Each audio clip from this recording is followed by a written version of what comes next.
Olá pessoal, tudo bem? Queria começar o vídeo de hoje agradecendo você que está me acompanhando aqui, você que está tirando um pouquinho do seu tempo para acompanhar os vídeos, você que me acompanha desde o primeiro vídeo, desde o primeiro conteúdo da apresentação, você que compartilha as publicações, você que comenta, você que pede conteúdo aqui. Pessoal, muito importante, tá? Queria pedir para você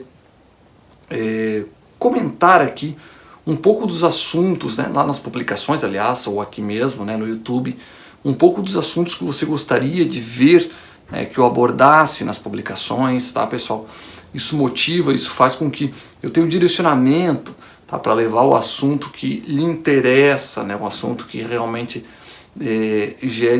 agregue no seu conhecimento, venha agregar no seu conhecimento, na sua profissão, quando tem os feedbacks, quando tem os relatos, Everton, esse teu conteúdo está me ajudando bastante, olha, esse conteúdo aqui me ajudou, eu faço manutenção de uma prensa, isso me ajuda, eu estudo, isso me ajuda, eu faço manutenção, isso me ajuda, isso me motiva a estar trazendo o conteúdo para vocês, tá, pessoal? Então, vocês devem estar observando que eu estou trazendo conteúdo das mais diversas formas, desde conteúdo sobre contaminação de fluido hidráulico, contaminação ISO 4406 de contaminação, presença de água no óleo, bombas de pistão, bombas de vazão variável, controle de malha fechada, de bomba, hidráulica proporcional, circuito aberto e circuito fechado, pneumática, NR12 na hidráulica, NR12 na pneumática, NR13, dos mais variados assuntos, até a retomada da economia, pós-pandemia. Tem muito assunto bacana, tá, pessoal? Tem muito assunto bacana. Seguramente, tá, tem na faixa aí, tem próximo de 60 horas, tá, de conteúdo de vídeo lá, tá? Tem aproximadamente, tem mais de 50 vídeos lá, tá, pessoal? Então isso é muito bacana, é muito conhecimento que eu estou compartilhando com você, tá? E nesta última semana eu fiz uma publicação um pouco intrigante, tá? Onde eu perguntei, onde eu inseri, onde eu publiquei que um trocador de calor a água seria mais eficiente, são os mais eficientes. Intrigante por quê, pessoal?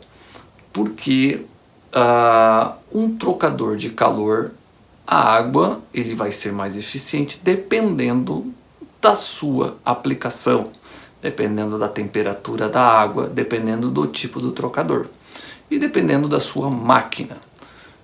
Uma outra questão é que ser mais eficiente não significa que é o melhor, porque ser mais eficiente também tem o seu custo e de repente a sua aplicação não precisa de um trocador de calor que seja o mais eficiente, mas que tenha o melhor custo-benefício. Por isso da pergunta e da afirmação intrigante, recebi alguns comentários pedindo para falar mais sobre este conteúdo e hoje o vídeo é sobre isso. Então hoje o vídeo é sobre trocadores de calor, os tipos de trocadores de calor, os princípios de funcionamento, suas aplicações, e eu espero que você aproveite o vídeo de hoje que eu fiz com muito carinho para você e com muita dedicação.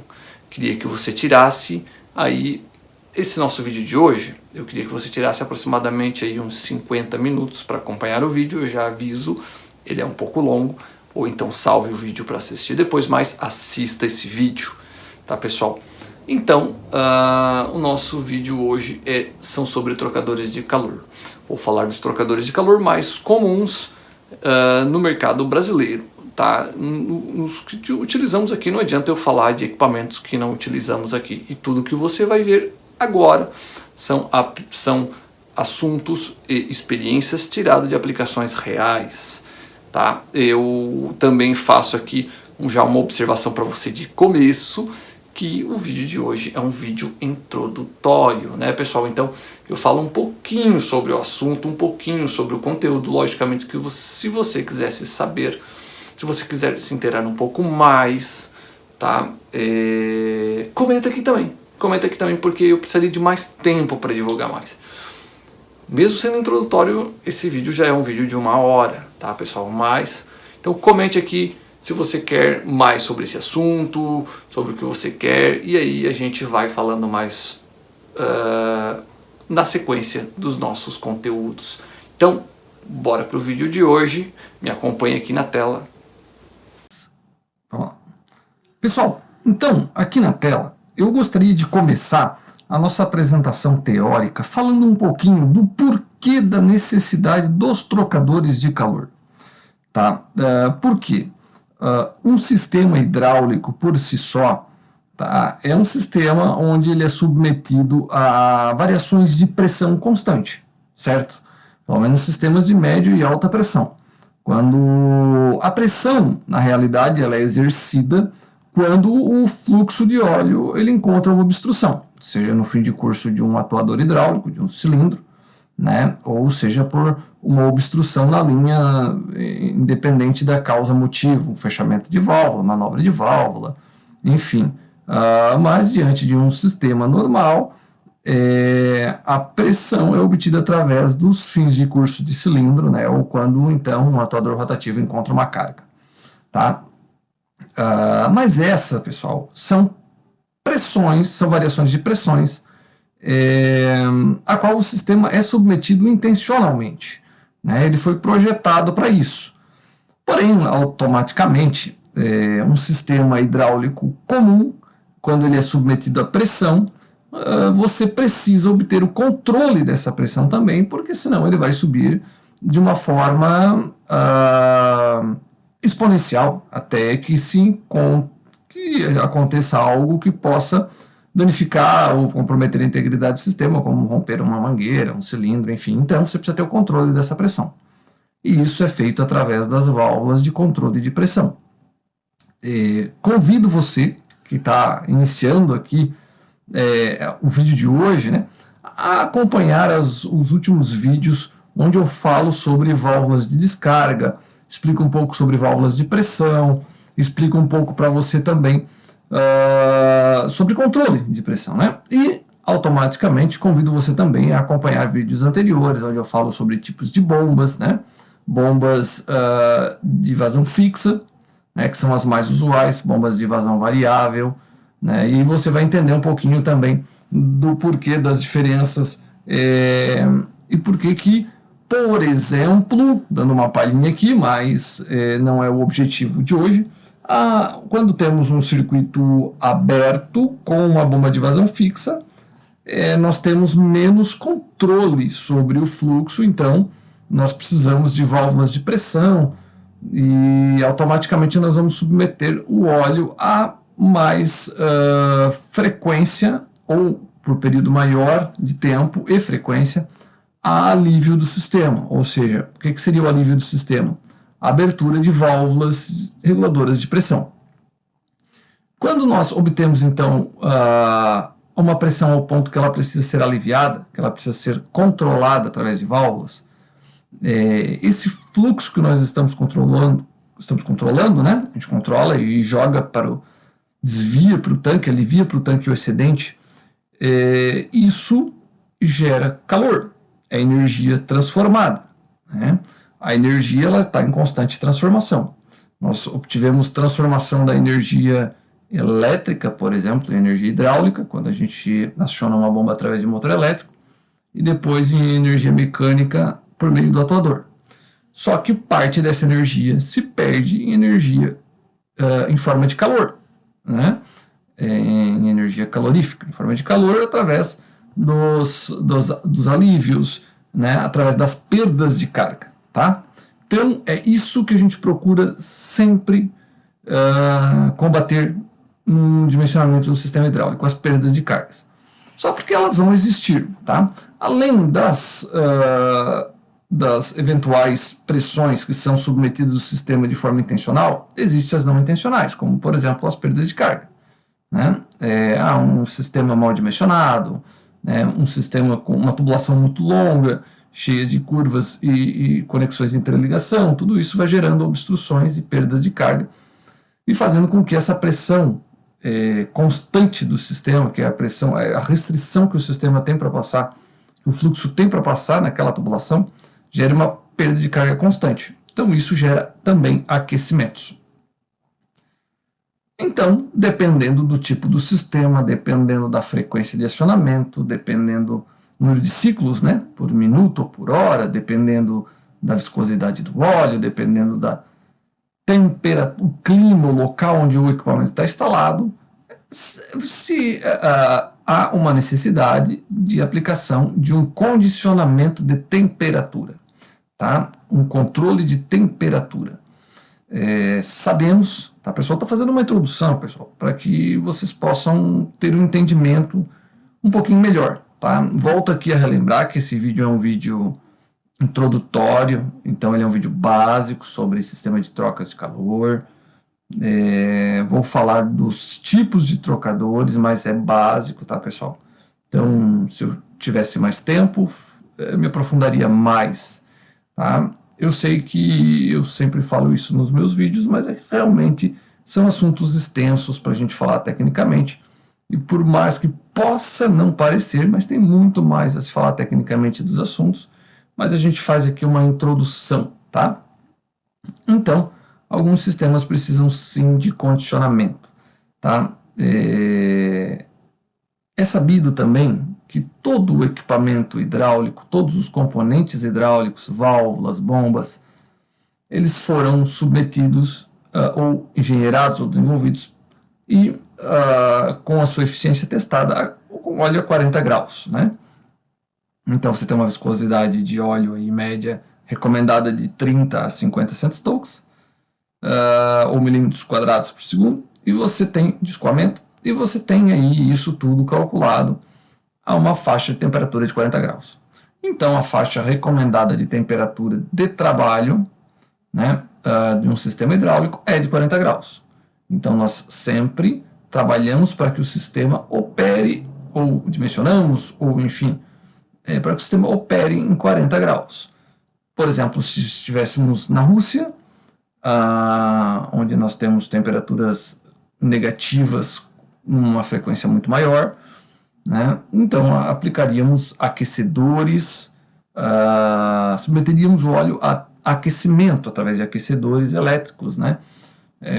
Resistências de baixa densidade, enfim, para que possamos elevar a temperatura do óleo e aí sim o sistema funcionar perfeitamente, suas pilotagens calibradas, né? Para que o óleo possa trabalhar mais próximo possível de 40 graus.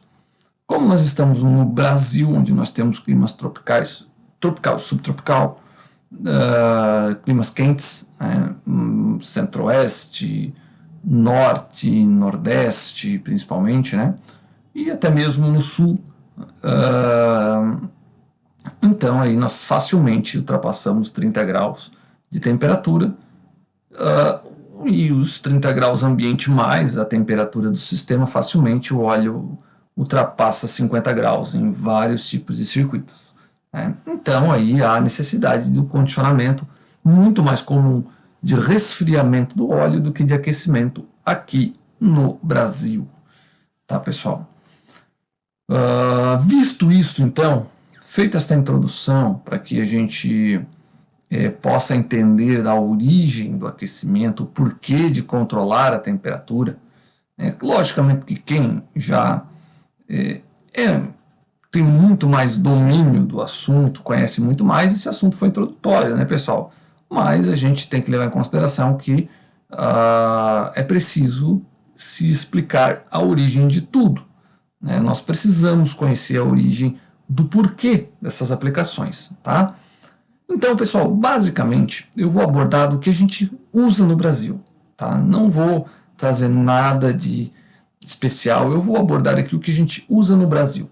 E quais são os trocadores mais comuns e mais usuais aí no mercado de trabalho, tá? São os trocadores de calor ar, óleo, tá? Então eles fazem a troca de temperatura com um ar refrigerado em relação ao óleo quente, tá? Então eles se encontram, as superfícies de contato do óleo com as superfícies de contato do ar se encontram, né, os dois são submetidos à mesma superfície e um resfria. Então, o ar que resfria a superfície de uma matriz, por exemplo, de um trocador de calor, o óleo vai passar no interior dessa matriz e vai receber essa superfície mais fria, né, vai ter o contato, então ele vai ter a troca por contato. Eu já vou explicar também o que seria uma matriz de um trocador, né, pessoal, a partir do momento que nós entrarmos nos trocadores de calor, ar, óleo. E nós temos, e vale ressaltar, os trocadores de calor, ar, óleo são um modelo, um exemplo típico é este da imagem da esquerda, é onde nós temos uma hélice de ventilação. E o trocador de calor, água, óleo, também um dos mais comuns, tá? Nós temos ele aqui da imagem da direita, onde então o princípio também é de troca pela superfície, tá? De contato, porém nós aplicamos então uma água numa temperatura resfriada, uma água resfriada, submetida ao óleo quente, né, a superfície. Então a água refrigerada vai resfriar a superfície de contato e o óleo no outro lado da superfície de contato, superfícies metálicas, logicamente, para melhor dissipação e transferência do calor.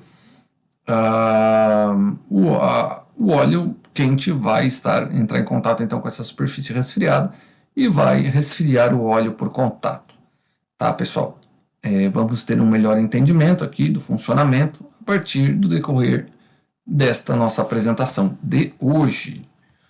Então, vamos dividir em duas partes e falar primeiramente dos trocadores de calor água-óleo, tá, pessoal? Trocadores de calor água-óleo, nós temos também alguns tipos, e os principais deles são, em vermelho, na nossa imagem superior esquerda, nós temos um tubo vermelho. Né? Esse tubo vermelho, nós conhecemos ele como um trocador de calor casco-tubo. Ele consiste em superfícies de contato do óleo com a água através de tubos internos de cobre, geralmente tubos de cobre, né, num formato de feixes, tá, pessoal? Eu tenho uma imagem em corte, a qual eu vou mostrar para vocês. Então, aqui, esse tipo de trocador, ele é muito comum, tá, em equipamentos de porte menor. Por quê? Porque ele tem um custo mais acessível, porém, ele tem uma desvantagem em relação aos demais da imagem, tá? Pelo fato de que ele é um pouco mais difícil de você fazer a manutenção, tá? Eu já explico o porquê. Ao centro, nós temos um trocador de calor de placas brasadas. Este, pessoal, ele ele tem uma área de contato maior, tá? Então, a tendência é que ele tenha mais áreas de contato em metros quadrados, tá? E aí, logicamente, que nós conseguimos obter mais eficiência atendendo em sistemas de porte pequeno e médio porte. A desvantagem desse central, ele é um trocador blindado, placas brasadas, e ele é blindado, então não é desmontável e você não consegue executar a manutenção dele. Vantagem, ele tem um custo muito baixo, tá? Um custo muito baixo, que se assemelha a um trocador de calor casco-tubo. Tá? Então a gente consegue uma área maior nele e o custo até menor, tá, pessoal? Um custo até menor do que o casco-tubo. Talvez seja o mais barato aqui nesta imagem que a gente está vendo. Tá? Porém, ele não se executa manutenção. Tá? Então a gente tem aí um problema em cima disso. Tá? Até então, até mesmo por isso, ele não é tão encontrado em sistemas aqui no Brasil. Tá? Aqui no Brasil a gente tem aí uma manutenção muito forte, a gente está sempre executando manutenção, geralmente as empresas têm suas próprias equipes de manutenção e aí acaba se adotando muito os trocadores de calor casco-tubo e principalmente para efeitos de manutenção, os trocadores de calor de placas desmontáveis, que são esses da nossa imagem à direita, onde nós temos então aí as duas tampas de fechamento em azul, né, e as placas desmontáveis ao centro, né, e elas são fechadas através de tirantes longitudinais ao trocador de calor, tá, pessoal? Então, esse trocador de calor de placas, nós temos aí a nível de troca de calor água, óleo, é o melhor que tem. Na minha opinião, tá, pessoal? Dizer que é o melhor que tem é subjetivo, tá? Eu posso opinar sobre isso. Então, na minha opinião, seria o melhor trocador de calor água-óleo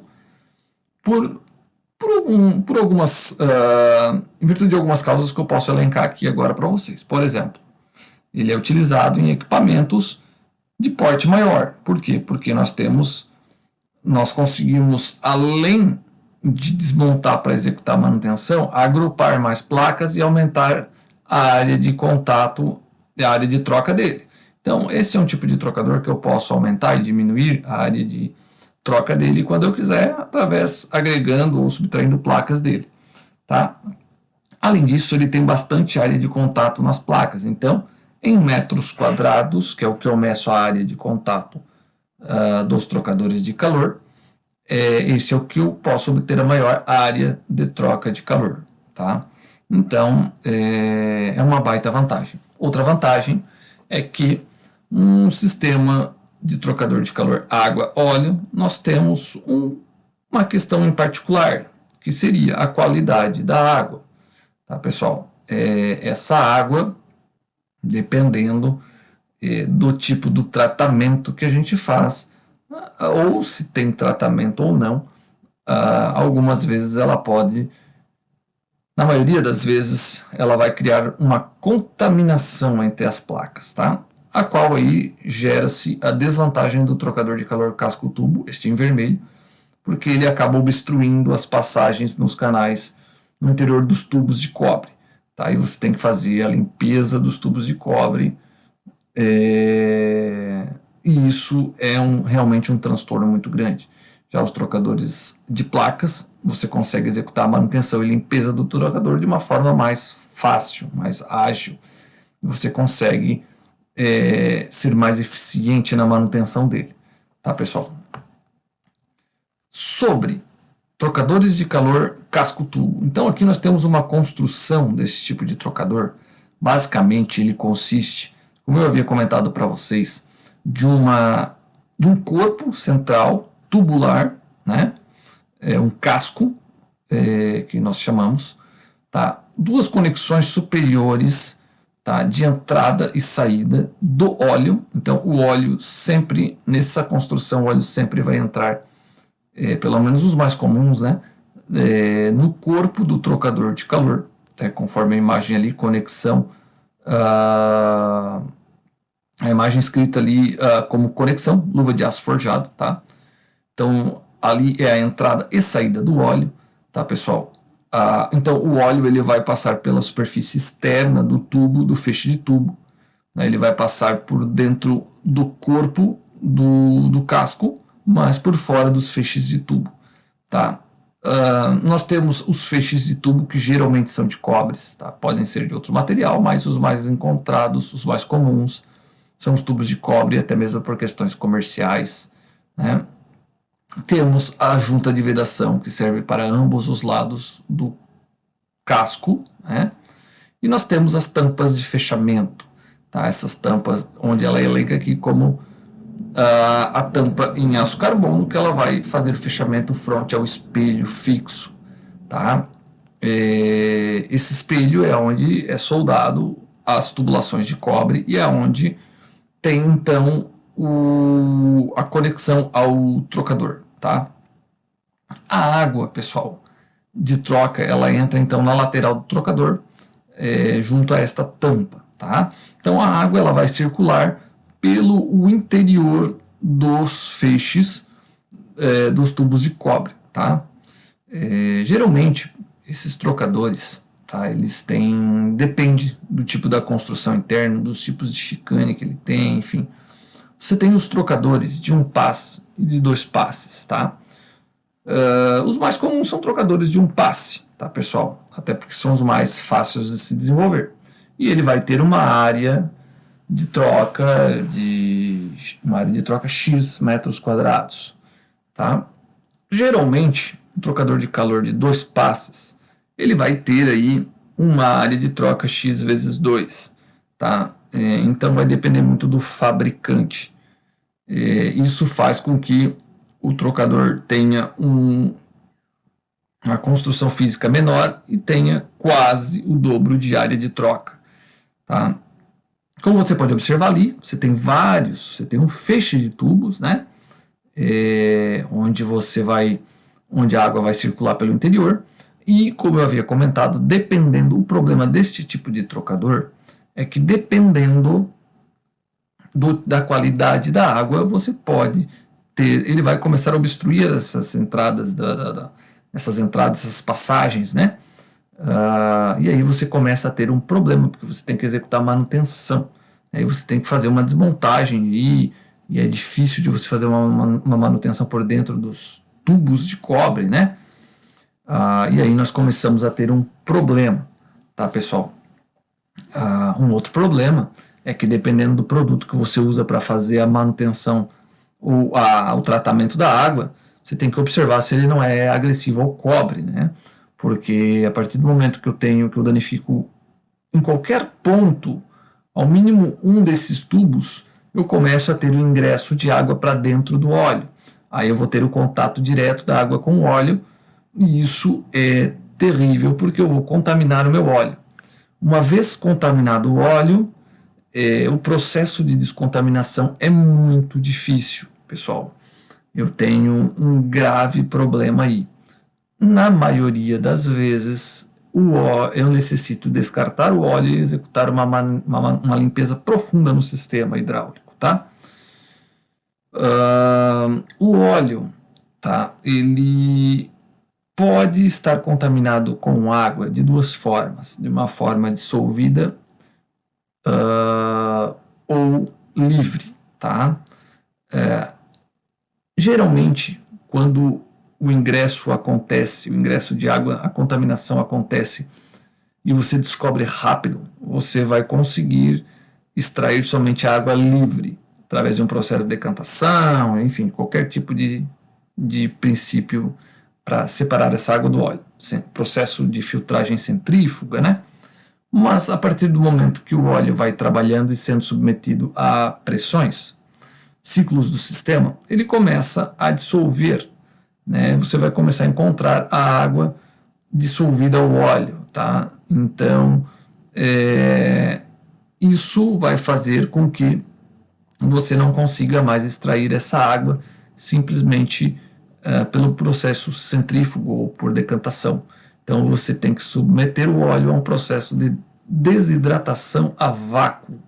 É o único tipo de tratamento onde você consegue desprender essa água e dissolver essa água, separar essa água do óleo, né? É um processo realmente caro, custoso de se fazer. E alguns volumes em pequenos, talvez até médios volumes de óleo, ele não justifica o custo, justifica a troca da carga do óleo, tá? Se você se interessou nesse assunto, se você pretende entender um pouco mais sobre isso, gostaria de saber um pouco mais sobre isso, eu recomendo você voltar a alguns vídeos, tá? E assistir lá, onde eu tenho um vídeo que falo sobre contaminação do óleo, né, sobre a presença de água no óleo. Tem outros onde eu falo sobre a norma ISO 4406, que é contaminação e os tipos de contaminação do óleo, enfim. Recomendo você voltar alguns vídeos atrás e assistir aí esse conteúdo também, para que tenha um melhor entendimento sobre o que eu estou falando hoje.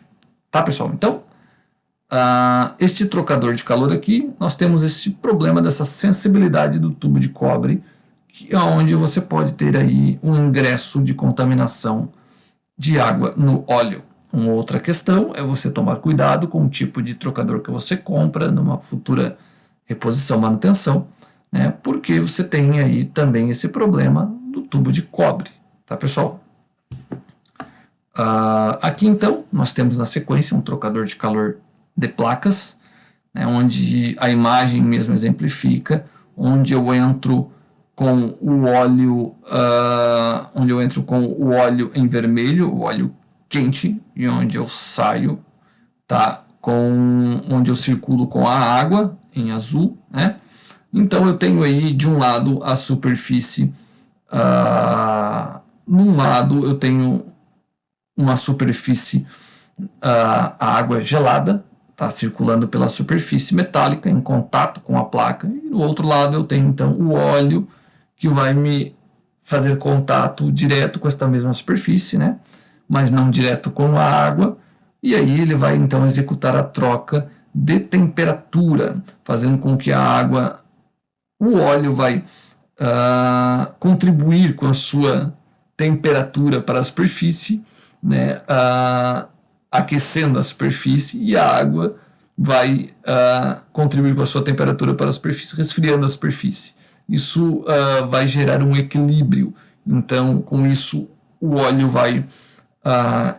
que está quente vai refrigerar um pouco, vai resfriar um pouco, e a água que está fria, ela vai aquecer um pouco. Esse processo faz, então, com que o óleo que entre quente saia um pouco mais frio e a água que entre fria saia um pouco mais quente. Essa diferença de temperatura, pessoal, em todos os trocadores, seja trocadores a água ou a ar, não é muito grande. Tá? Nós temos um diferencial de temperatura pequeno, que pode variar na casa de 2 graus, tá? 4 graus, não é muita diferença.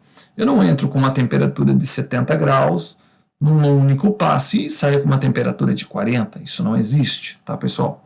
Então a diferença de troca ela fica na faixa de 2, 4, 5 graus, depende, 10, é difícil, tá, pessoal? Depende muito do dimensionamento e do sistema, tá? Então aqui eu tenho uma exemplificação das placas, né, como elas são montadas, e é nítido e visível que nós temos aí, então,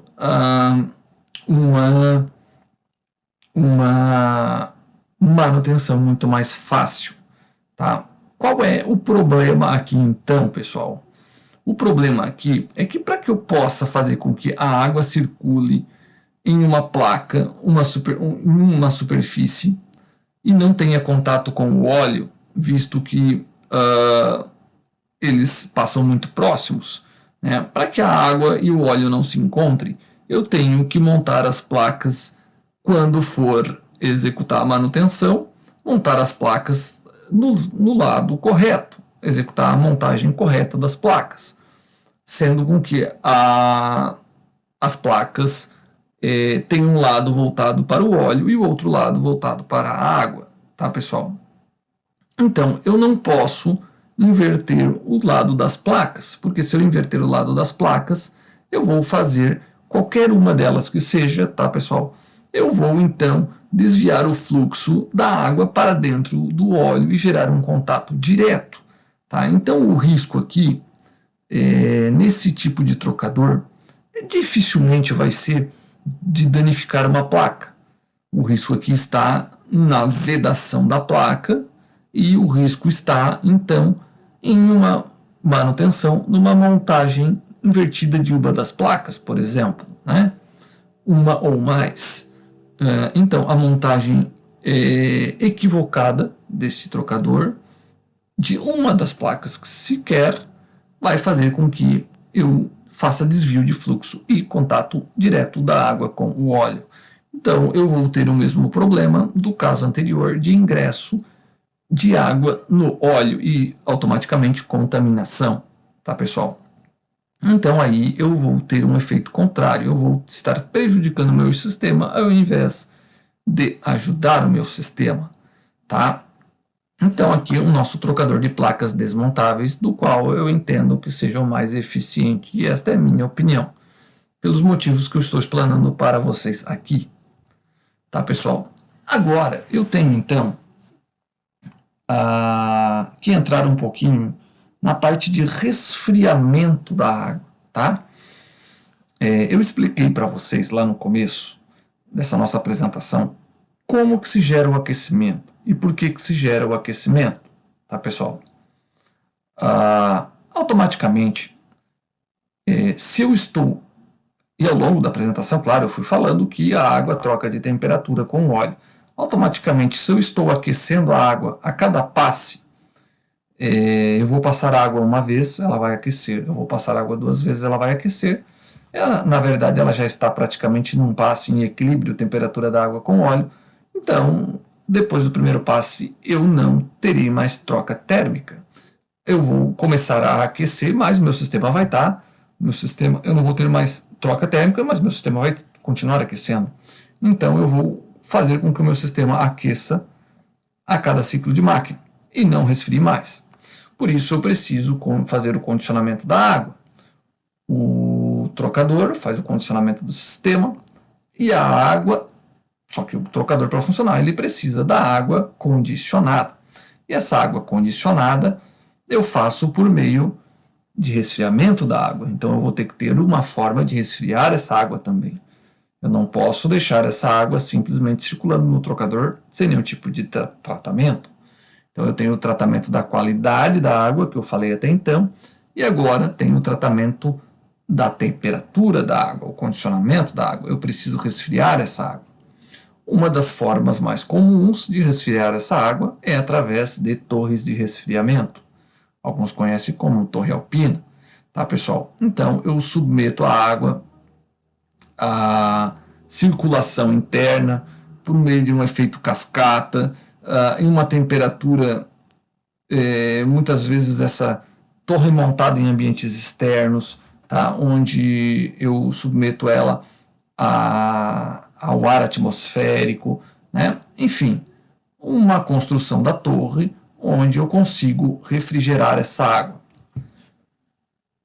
A água, pessoal, que o meu sistema, que essa torre entrega, tá? Geralmente, aliás, para que eu possa me exemplificar um pouco melhor, uma água industrial, tá?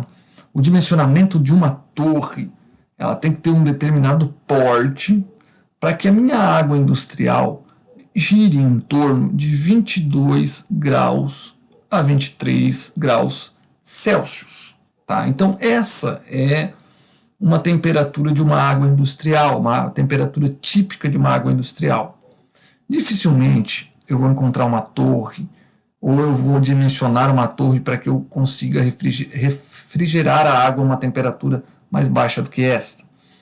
Porque eu tenho que ter um sistema gigantesco, eu não vou, e nós temos que então ter a parte técnica e a parte de bom senso, a parte de custo, a parte, enfim, de eficiência do equipamento, tá?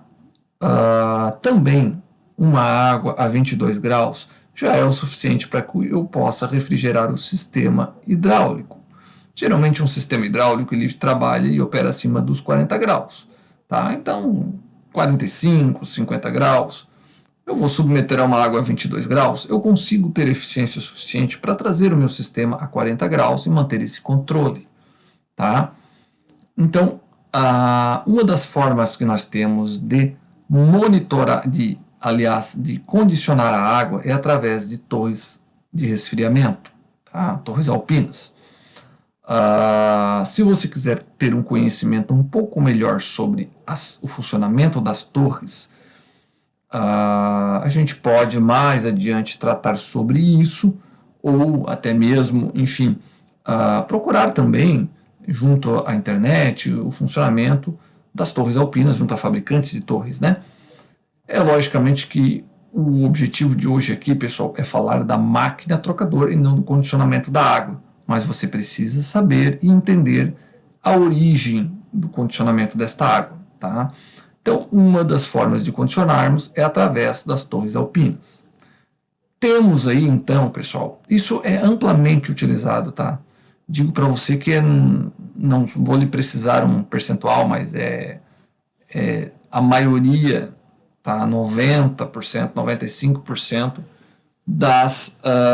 dos tipos de resfriamento de água, tá? Temos aí também, pessoal, então, hoje, né, mais comum, unidades de água gelada, tá? Esse é um tipo de tratamento mais incomum, tá? Algumas empresas estão adotando isso e eu particularmente eu acho muito bacana porque torna-se muito eficiente, você deixa mais compacto o sistema. Só que logicamente tem um custo de manter isso um pouco mais caro, custo de manutenção do equipamento e custo de manutenção, porque você alimenta através, você precisa de energia elétrica, você precisa ter um consumo maior de energia elétrica aqui, tá? Por quê? Isso aqui, na verdade, você faz o resfriamento da água através de um sistema refrigerante, tá? Um sistema, aliás, um sistema de refrigeração, tá? Através de líquido refrigerante, como se fosse o princípio do circuito de refrigeração de uma geladeira ou de um secador de ar, né? Então você tem aí um circuito de refrigeração onde você vai resfriar essa água a temperaturas extremamente baixas. Aqui você pode trazer a água a 8 graus, por exemplo. E aí sim você pode ter um trocador de calor lá na sua máquina com uma área menor, um trocador de calor pequeno, porque você mexeu em uma variável que até então é dificílimo de mexer, que é a temperatura da água. Você trazer uma temperatura da água média de 22, 23 para 8 graus é outro sistema. Você pode diminuir então a área do seu trocador de calor, tá? Você pode fazer aí usando um bom senso e usando aí uma média, você pode, se você tivesse um sistema de troca muito grande, você poderia diminuir esse sistema de troca e aplicar uma unidade de água gelada desta. Então, isto ainda não é comum o uso, tá? Não é tão comum, aliás, mas você já é possível você encontrar sistema desses rodando aí, embarcado em algumas máquinas, em algumas prensas, ou até mesmo para suprir 2 ou 3 máquinas, tá? No sistema de troca de calor.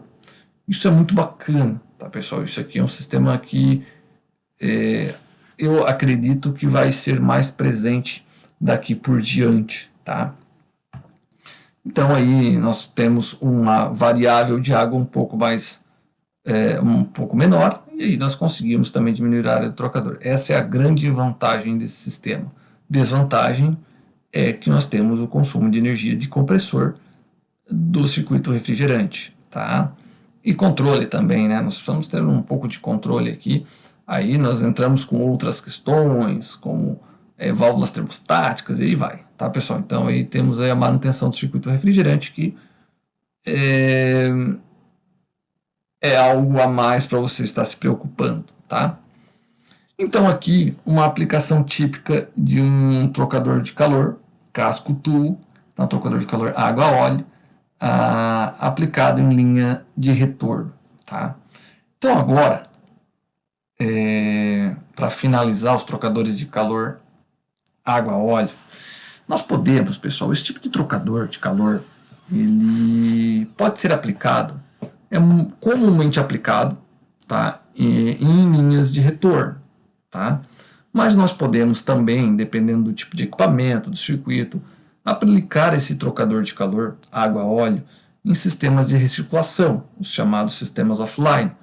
São mais eficientes, tá? Então, prensas de grande porte geralmente são assim, né? Temos alguns equipamentos que são assim, com sistema offline. Você pode agregar um sistema de filtragem, aí você vai condicionar contaminação, você vai condicionar a temperatura, né? Logicamente, pessoal, que não tem como eu simplesmente aplicar um trocador de calor à água com um fluxo de água constante e que eu vou atingir os 40 graus e a temperatura do óleo vai me estabilizar em 40 graus. Se eu tenho um sistema de troca de calor água-óleo que consegue me chegar a 40 graus, a tendência é que ele tenha autonomia para baixar dessa temperatura. E isso vai acontecer. Então ele vai me baixar uma temperatura de 35 graus ou até mais, dependendo do sistema, tá? Também tem uma outra variável que pode fazer com que a temperatura do óleo baixe, é o clima que você, onde a máquina está instalada. Por exemplo, o clima no sul do Brasil e sudeste é um clima de 4 estações, onde você tem temperaturas altas no verão, que você precisa de que o sistema de troca de calor seja mais eficiente, e no inverno você não precisa de tanta eficiência. Então, se você põe um sistema eficiente para verão, no inverno você vai baixar demais a temperatura do óleo, ao ponto de a temperatura chegar em 20 graus, 15 graus, e o sistema não precisa, tá?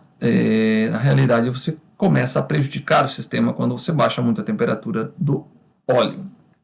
Então, você precisa ter um sistema de monitoramento da temperatura, um termostato, um sensor analógico de temperatura, né? Você precisa ter um controle dessa temperatura. Você precisa primeiro medir, mensurar essa temperatura, e depois você precisa fazer com que esse trocador pare de funcionar. Só que ele é um trocador mecânico, é um trocador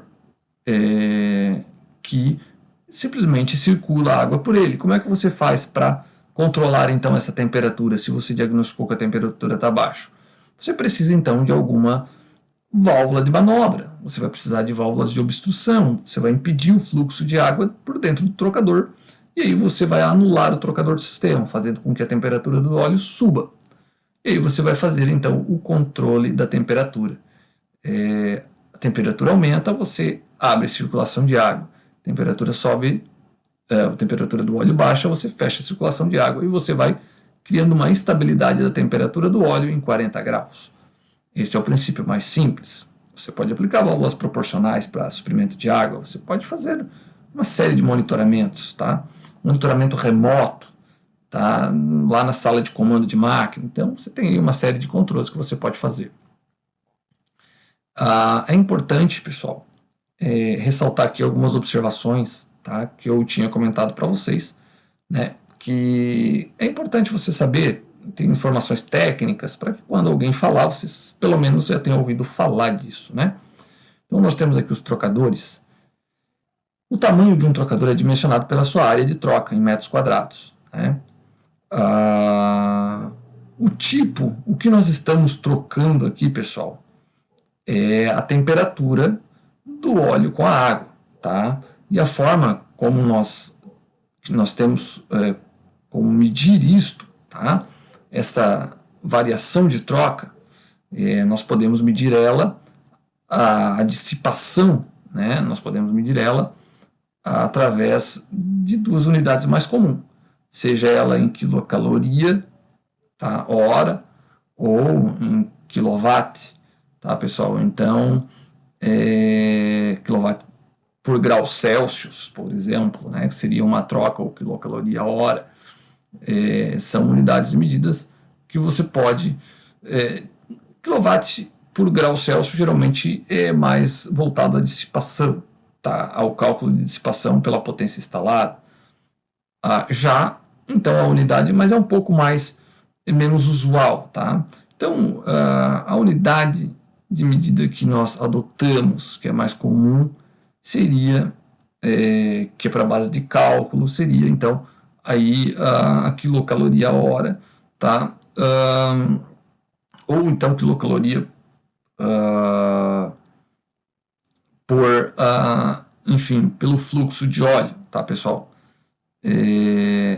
Então, essa seria aí a unidade de medida que nós utilizamos para troca térmica, tá? Então, aqui, sobre trocadores de calor, água, óleo, acredito que seria essas observações que eu tinha para fazer para vocês nesse momento, tá? Eu até fiz uma postagem lá nas redes sociais. Os trocadores de calor, água, óleo são mais eficientes, você concorda? Por quê? Isso era justamente para intrigar você. Se são mais eficientes ou não são, não podemos afirmar simplesmente através da postagem. Vai depender da aplicação. Vai depender do equipamento que você tem. Vai depender da temperatura da água que você tem. Se você não tiver um condicionamento de temperatura da água, eles não vão ser os mais eficientes, né? Então, podem até ser mais eficientes se tipicamente são os mais eficientes, mas também dão maior manutenção. Tá? Então aí temos que avaliar caso a caso, e ser mais eficiente na troca não significa ser o melhor para a sua aplicação. Tem toda essa questão que precisa ser avaliada de acordo com o seu equipamento. Tá? Então aqui nós temos os trocadores de calor ar-óleo, tá, pessoal? Trocadores de calor ar-óleo, eles têm algumas restrições de aplicação. Temos vantagens e desvantagens. A vantagem é a manutenção. Você não precisa de suprimento de água. Então isso é uma grande vantagem, tá, pessoal? Desvantagem é que, da mesma forma que o trocador de calor à água, ele tem uma área de troca também em metros quadrados. Essa área de troca, ela se mede dentro da matriz, que a matriz comumente, carinhosamente, é chamada por alguns de radiador. Tá? Então seria aí uma matriz de aletas brasadas, tá? Onde o óleo circula por essas aletas, e essas aletas são de superfícies metálicas, e o princípio de funcionamento então é a ventilação, aqui exposta na imagem, né? A ventilação força o ar passar por essas aletas, por entre essas aletas, efetuando a troca de temperatura. Um ar numa temperatura menor vai entrar em contato com essas aletas que estão refrigerando as aletas. E o óleo, com uma temperatura maior, vai estar em contato com essas aletas, então vai fazer... É o mesmo princípio de funcionamento do trocador à água. O contato do óleo com as aletas vai fazer com que as aletas, uma temperatura menor,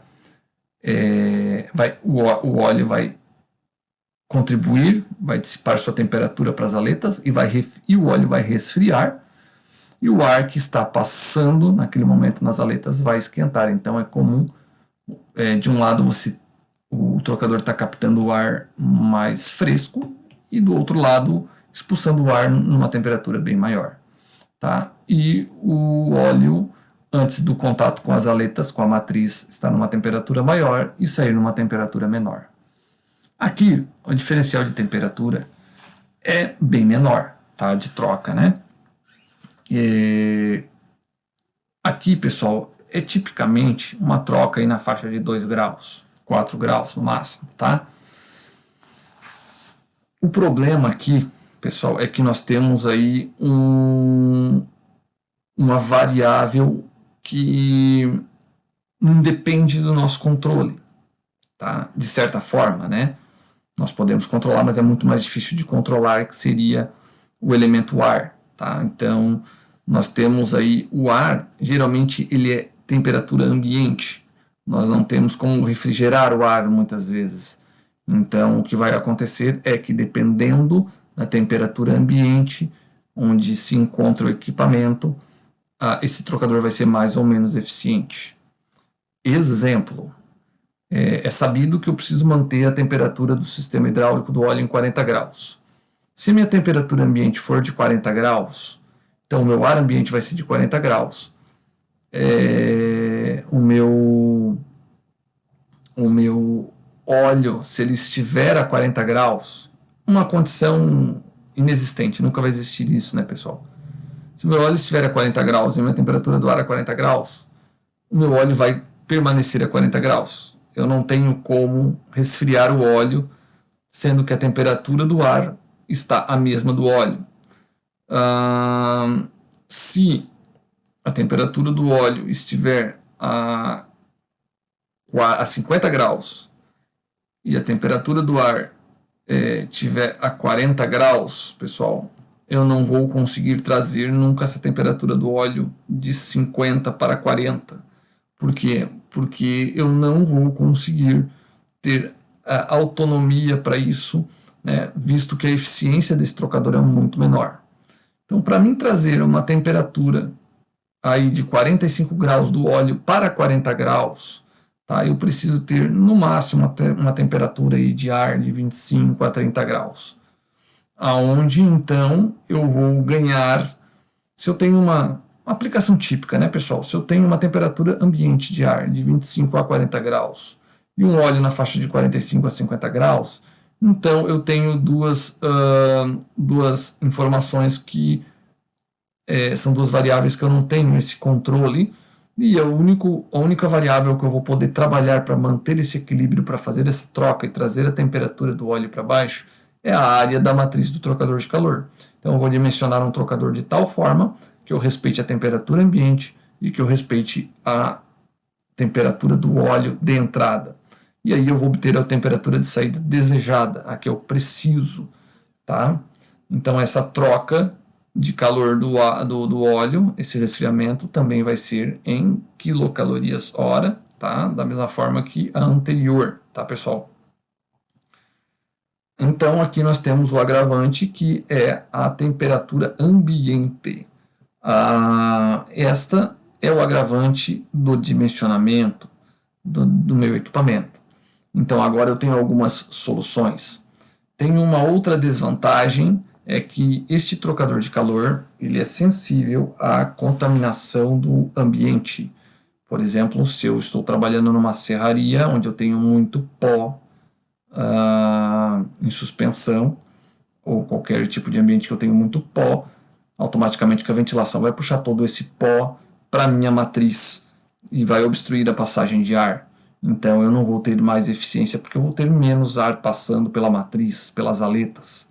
Então, quanto mais contaminação no ambiente, mais eu vou obstruir a passagem, com mais frequência eu vou ter que fazer a limpeza dessa matriz. Tá? A limpeza dessa matriz, lembrando, é necessário se fazer manutenção periódica de limpeza dela. Tá, pessoal? Eu tenho algumas alternativas aí para corrigir este tipo de problema, tanto de contaminação do ambiente quanto de reduzir a temperatura do ar. Logicamente que você já deve ter visto esse tipo de trocador a ar, eu carinhosamente chamo de air cooler, né? Você já deve ter visto esse trocador embarcado na sua unidade hidráulica, embarcado na máquina. Só que essas máquinas, geralmente, elas estão lá dentro da fábrica, lá dentro, no meio do seu parque fabril. Um trocador de calor a água lá dentro, embarcado na unidade, lá dentro da sua fábrica, não tem problema, porque a variável que importa é a temperatura da água. E essa temperatura da água você vai controlar através da torre de resfriamento lá na rua. Tá? Então você já controlou essa temperatura. O ar, você não tem como controlar, tá? Você não tem como resfriar ele. Então o que você vai fazer? Se você embarcar, você até pode, dependendo da temperatura da sua fábrica. Se você embarcar, você tem uma fábrica extremamente quente, onde sua temperatura ambiente é de 45, 50 graus, tá? E você embarcar o trocador de calor lá nessa temperatura, vai ser pouco eficiente. Se você, então, como alternativa, você pode locar esse trocador de calor lá no ambiente externo. Você pode levar o óleo a uma temperatura, a um local externo da sua fábrica, a um local de maior ventilação, por exemplo, né? Onde você vai estar isento da contaminação do próprio ar e da temperatura. E você vai começar a condicionar um pouco melhor a temperatura do ar. E aí você vai ter um trocador de calor mais eficiente. Então essa é uma das alternativas que você tem de melhorar a questão do condicionamento, tá, pessoal, do ar, já que você não consegue resfriar o ar de outra forma. Sobre a construção desses trocadores de calor, pessoal, nós temos aí alguns tipos de acionamento da ventilação, tá? Aqui na imagem da esquerda nós temos uma ventilação com motor elétrico trifásico, tá? Nós podemos ter aí ele 380, 220, 380 trifásico, né? Nós podemos também ter uma ventilação elétrica também através de um motor monofásico, 220. Nós podemos ter uma ventilação através de um motor elétrico de corrente contínua, 24 volts, 12 volts, né? Então aí nós temos aí uma série de alimentação elétrica para esses motores. Nós também podemos ter, pessoal, aqui na imagem à direita, tá? Alguns conjuntos agregadores aqui nós podemos ter algumas customizações desses trocadores. É comum você encontrar isso. Por exemplo, eu vou fazer um sistema de lubrificação de um redutor ou de qualquer outro tipo de sistema. Então eu aproveito o motor de ventilação do meu trocador de calor e incremento aí, através do meu motor de ventilação com eixo passante, uma bomba hidráulica onde eu aproveito para fazer a sucção do óleo do redutor, já passo no filtro, já passo no trocador e devolvo para o redutor. Então, com o único motor de ventilação do trocador, eu faço a captação do óleo, eu faço a filtragem do óleo, eu faço o condicionamento de temperatura e devolvo, e eu faço tudo isso num único equipamento, tá, pessoal? Então eu posso ter customizações, tá? Eu posso ter o acionamento dessa ventilação a ar, pessoal, através de um motor hidráulico, por exemplo, de engrenagem, tá? Isso me faz com que, se eu tenho uma máquina toda hidráulica, eu posso fazer o próprio sistema de resfriamento com um motor hidráulico também, né? Por que não? Existe? Sim, existe. É uma configuração desses trocadores de calor. Eu posso aumentar a eficiência desses trocadores de calor, agora falando em eficiência então, aplicando esses trocadores em série, tá? Posso. Mas se eu aplicar esses trocadores em série eu vou ganhar o dobro de eficiência? Não vou ganhar o dobro de eficiência, mas eu vou ganhar um percentual, dependendo do dimensionamento, até 50% de eficiência a mais, aplicando 2 trocadores de mesmo tamanho em série. Então, é uma das formas como eu tenho de ganhar em eficiência desses tipos de trocadores de calor. Tá, pessoal? Esses tipos de trocadores de calor, a vantagem dele, né, como eu já havia comentado, é que nós, então, temos menos manutenção. Nós dependemos apenas de uma alimentação, muitas vezes de um motor elétrico, tá, para tocar a ventilação. E aí eu vou ter o meu sistema de troca e de condicionamento do óleo pronto. Tá? Aqui, um trocadorzinho de calor instalado, tá, numa linha de retorno, tá, do sistema, de uma unidade hidráulica, né? Aqui dá para ver um pouco melhor a minha matriz, o meu carinhosamente chamado de radiador, né? Onde eu devo executar, onde tem as aletas ali, não dá para enxergar muito bem, né? Mas tem as aletas ali, onde eu faço a limpeza para executar a manutenção, né? Eu saliento que aqui também esse tipo de trocador, ele também é instalado em sistemas de retorno, também é instalado em sistemas offline de recirculação. Da mesma forma que os trocadores a água, eu posso instalar esses trocadores também para condicionamento offline. Tá? Também agregado de filtros para fazer sistema de filtragem, né? Então aí eu tenho uma série de ganhos e de configurações possíveis desses tipos de trocadores, tá, pessoal? São trocadores que, se aplicarmos, se a gente não tem suprimento de água na fábrica, por exemplo, é uma ótima alternativa. Se nós formos começar um equipamento do zero e eu não tenho água na fábrica, é muito mais barato instalar um equipamento desse do que instalar um trocador a água, mais torre, mais tubulação, enfim. Tenho aí uma série de vantagens nessas máquinas, e a desvantagem é que ele é menos eficiente. Então, eu preciso de mais área de troca, porque eu utilizo o ar ambiente, que eu não tenho controle do ar, não tenho como resfriar o ar. Tá? Vale ressaltar também que, da mesma forma que o trocador a água, pode ser que ele seja tão eficiente, dependendo da temperatura, do clima da estação, que ele baixe a temperatura abaixo dos 40 graus, e eu também vou ter o mesmo tipo de controle no meu sistema hidráulico, através de termostatos, através de sensores de temperatura, onde eu posso então estar aí controlando o desligamento da ventilação, né?